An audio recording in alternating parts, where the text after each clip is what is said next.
Guys, this is an update on how did Lawrence Smith Fields die. In case you don't remember, Lawrence Smith Fields is the young woman who was killed after meeting an older white man on a dating app. Oh, Lord, have mercy. This is a dating app death, which is very mysterious. According to her family, the investigators wanted them to forget about Lawrence Smith Fields. But they couldn't because she was a daughter and a sister, and people loved her.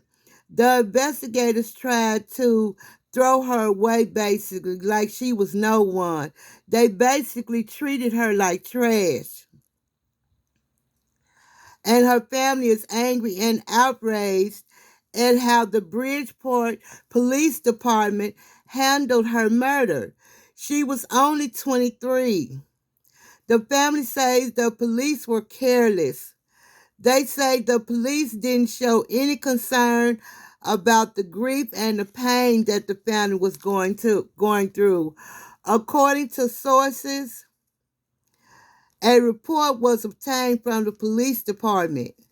A man who Lauren Fields met on a dating app called Bumble called 911 to report that Lauren Smith Fields was unresponsive. When police got there, they noted that the man was trembling and visibly shaking. That man's name is Matthew LaFountain. He is 37 years old. He said that he met Lauren on a dating app. He says that he and Lauren began the night by drinking shots of tequila and playing a few games.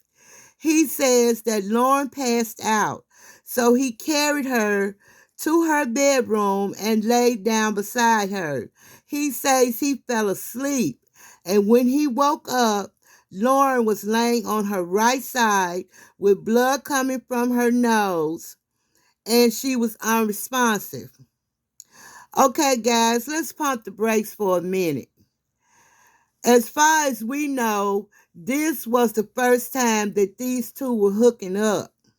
So you mean to tell me that a young black woman, beautiful black woman, passes out and you lay in the bed next to her and don't do anything? Who is gonna turn down a chance to get some cookie? That's all I want to know. So anyway, I personally don't believe it. I just personally don't believe it.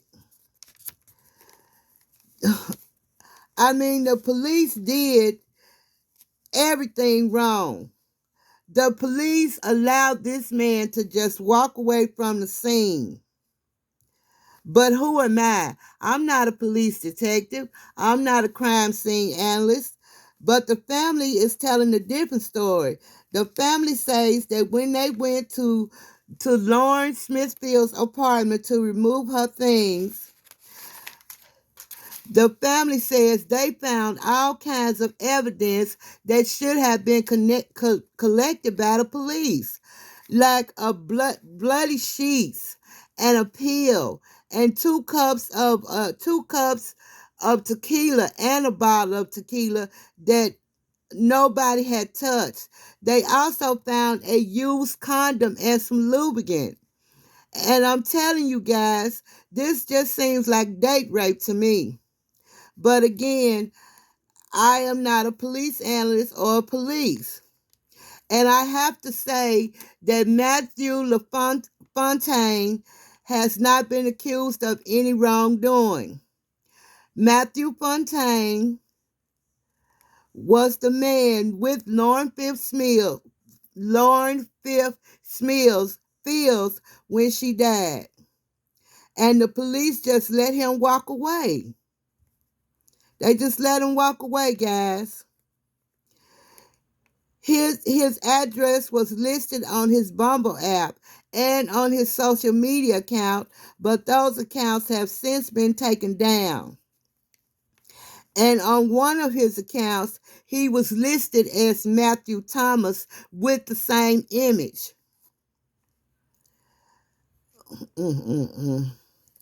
A neighbor identified him as Matthew LaFountain. But again, Mr. LaFountain has not been accused of any wrongdoing. The family has not been in contact with the police since January the 4th in 2022 when they showed up at police headquarters with their attorney, who has filed a notice of claim. The Bridgeport Police Department is being sued. And the reason they are being sued is because they failed to collect evidence that should have been submitted to a state lab.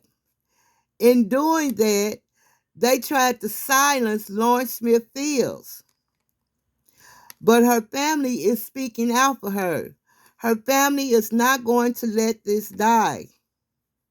This is still an open investigation and an active investigation, and everyone is waiting for the report from the coroner as to cause and manner of death. This is Matt LaFountain, and he was, as far as we know, the last person to see Lauren Smith Fields alive. Again, guys, he has not been accused of any wrongdoing. He has not been arrested. So all we know is that he was the last person to see her alive.